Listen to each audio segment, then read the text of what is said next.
Elon Musk has gotten into some trouble surrounding coronavirus.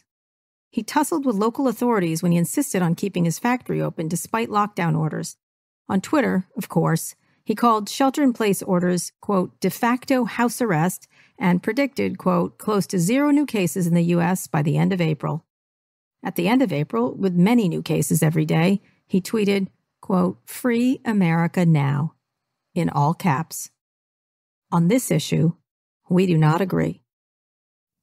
I mean, this is a hot button issue where rationality takes a backseat.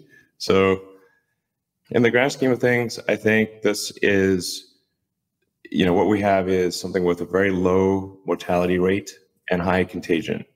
And something that is of low risk to a young person is of high risk to an older person. Essentially, the right thing to do would be to not have done a lockdown for the whole country, but to have, I think, anyone who's at risk should be quarantined until the storm passes. All right, but this storm is coming again. You're talking a lot about saving humanity, but these are humans that die in the process. Everybody dies. I know that, Elon. I get that. The question is, what on balance serves the greater good? And you feel lockdowns did not do that? No. This is a no-win situation. It has diminished my faith in humanity, this whole thing. Because?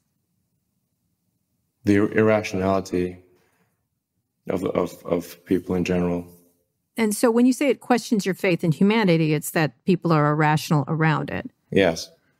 And you wish they would not be. So when you see, will you get a vaccine? What do you do with your own family? You won't get a vaccine. Why is that? I'm not at risk for COVID, nor am I kids. Mm-hmm. So you won't do that? No. And what do you do now? Do you just go to work? Is that how you're conducting yourself and your family? Yeah. Yeah. This entire time, SpaceX has been at work through this entire thing. We didn't skip a day. We had national security clearance because we're doing national security work. We sent astronauts to the space station and back. Tesla has been, apart from several weeks where we're shut down by the state and then an overzealous Alameda County, which is a travesty.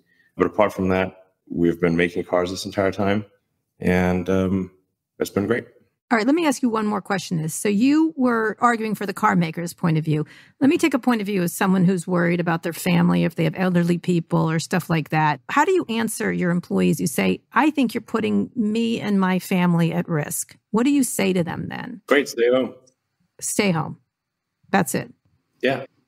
Do they get penalized for that, or just what can they do if they feel that they are at risk? I mean, if they have a legitimate reason to be at risk, then they should stay home. All right. So when they decide, this is your policy, when these workers are worried, and do you feel that they have I want to just get back to that, put yourselves in their shoes. Do they feel they have a good reason to be worried? And do you feel a duty to pay them and make sure they're okay, despite the fact that you don't agree with how they feel about COVID versus how you feel about Just COVID? move on. Just move on. That's what you want to do. Cara, I do not want to get into a debate about COVID situation. Okay. All right. Okay. I want to finish up talking about... You want to end the podcast now? We can do it. Okay. What do you say? No, we don't. I don't want to end it. I just want to understand where you've got, but I do. I feel like I understand where you are. So one of the things... And I should say, we've also spent quite a lot of time with the Harvard epidemiology team doing antibody studies. Tesla makes the vaccine machines for CureVac. Gates said something about me not knowing what it's doing. It's like, hey, knucklehead, we actually make the vaccine machines for CureVac, that company you invested in.